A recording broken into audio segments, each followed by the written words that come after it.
Let's read about the historical figures of Rome. Our first figure is Augustus. When Augustus was born, his name was Gaius Octavius.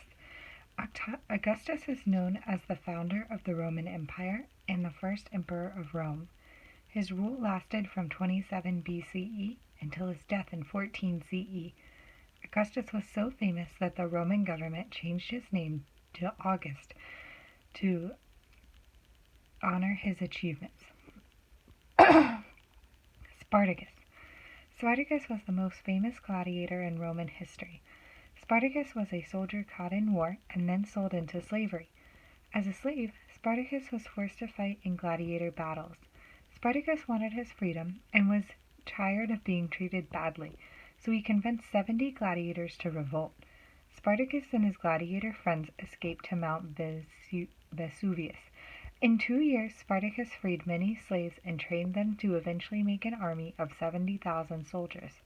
The Roman government was upset by how powerful Spartacus became, so thousands of Roman soldiers were sent to fight Spartacus's army. Spartacus was killed by the Roman soldiers and an army was destroyed, but he is remembered for his courage. Julius Caesar. Julius Caesar is the most popular ancient Roman leader. Julius Caesar was a soldier in the Roman army, but led his army into the city and captured the government one day. He declared himself emperor and led the Roman Empire for many years. With his ruthless success, Julius Caesar also gave rise to a number of political enemies who kept on plotting against him. This eventually led to his assassination, conspired by many Roman senators who repeatedly stabbed him to death. Marcus Cicero. Gratitude is not only greatest of the virtues, but parent of all others.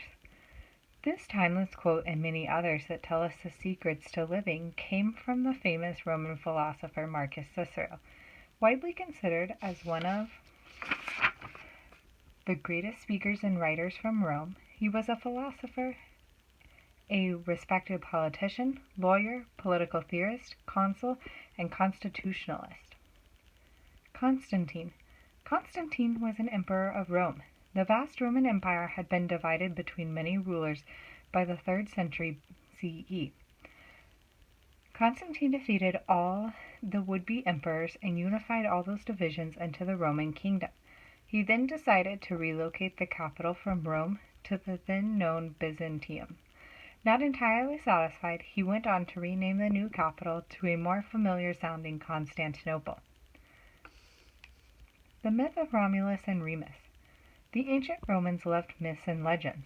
As Rome grew and became great, the Romans invented a myth to explain why they had the right to rule everyone else. This was the myth of Romulus and Remus. Rhea was a princess and a mortal woman who was married to Mars, the Roman god of war. Rhea and Mars had twin sons and named them Romulus and Remus. Some of the other gods were jealous of Mars and Rhea and plotted to kill Romulus and Remus.